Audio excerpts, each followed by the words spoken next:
Ningizwe kahleke ngomunye walaba who were against the establishment of yet another commission of inquiry as a solution to the crisis of corruption, criminality, and political interference with criminal justice system, as brought to light by Lieutenant General Nhlanhla Mkhwanazi. Lento ama-commission isivezele ngokusobala ukuthi lento yokuthi no one is above the law is just a rhetoric and it only applies to us as ordinary South Africans. But again, nonetheless, we're here now. The commission is established.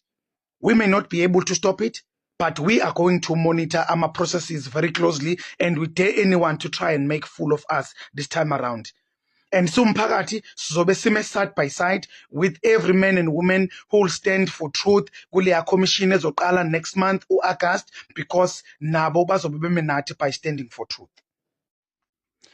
I-commission ezobhekana nama-issues arezwe uLieutenant General Nhlanhla Mkhwanazi iyawuqala umsebenzi wayo manje. We reject with contempt i-idea yama-commissions for obvious reasons, but as law-abiding citizens we are going to cooperate.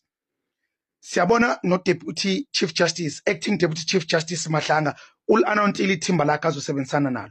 We note with great attention, of course, his choice of co-commissioner bakhe advocate Sese Baloyi no Sandile Khumalo, Chief Evidence Leader Advocate Terry Mtau, Chief Investigator Dr. Peter Kos. Now kumbuzo obhekene naye ngqo Justice Mahlanga njenge leader yale commission.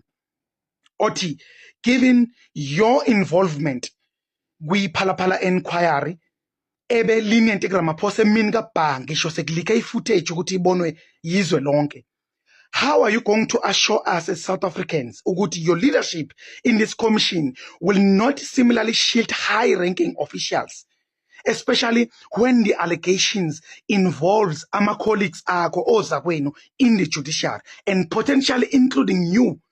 We syndicate that undermines the rule of law that you are meant to uphold.